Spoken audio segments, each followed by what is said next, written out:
Hi everybody, this is our crush can activity. This is a more technical activity than the first bunch we've done because there's a number of air pressure events happening here. Right now I have this can, it has a little bit of water in it and it's boiling. And it's also, you'll notice, an open system. So if I come over here to our simulation, what this won't show is on the bottom of this would be water. Well, if it's boiling, that water is adding a whole bunch of atoms to our air that as it goes from a liquid to a gas. These are atoms that were sitting down here in the water previously, and of course we already had some existing atoms in our air. The other thing we have here is we have an open system. And then finally, obviously, we have a lot of heat on this. So we have a number of things happening that are raising the pressure inside the pop can right now. And those are, we are heating our molecules up so they are moving faster. We know that creates a higher pressure.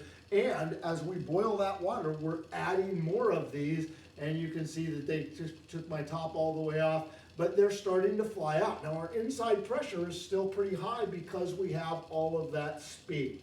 Okay, so I'm gonna go ahead and reset this for a moment.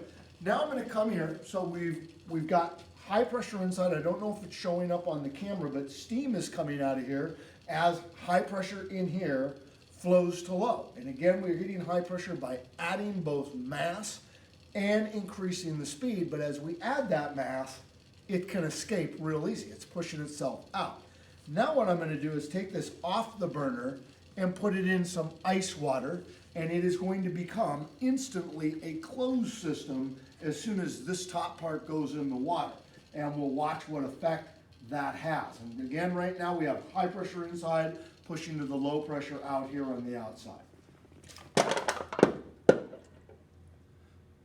So what you see is the can here got crushed. And it got crushed because we had a change in the air pressure. When it was on the burner, we had the high pressure inside and the low pressure outside.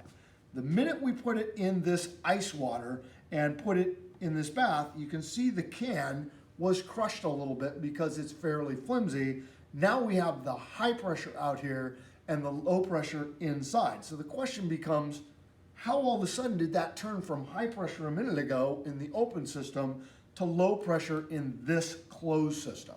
And the answer is, once again, temperature.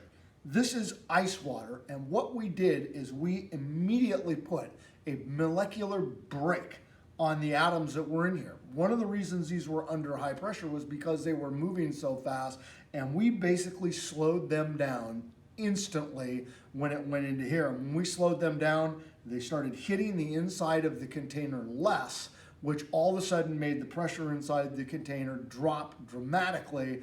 We had the outside air pressure wants to get inside. It can't do it because it's a closed system, so it tries to go through the sides of the container, and since the container is pretty flimsy, it crushes it. So we have a number of air pressure events on this, and what you want to think about is think of this in kind of two different phases. The pressure event that was happening when it was over here on the heater, and then the different pressure event that happened once we created a closed system with the ice water. And do that and download the lab sheet and answer the questions. That's it. Thanks for watching.